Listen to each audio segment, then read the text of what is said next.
performance of Miss Universe. Ladies and gentlemen, there you have it, our beloved star.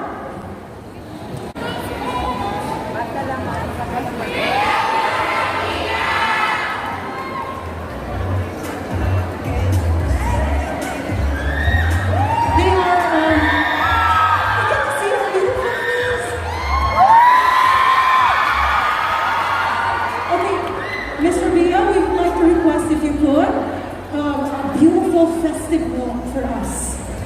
Yeah, actually, there's this trend on Twitter that they want to name my walk as Festive Walk. Yeah.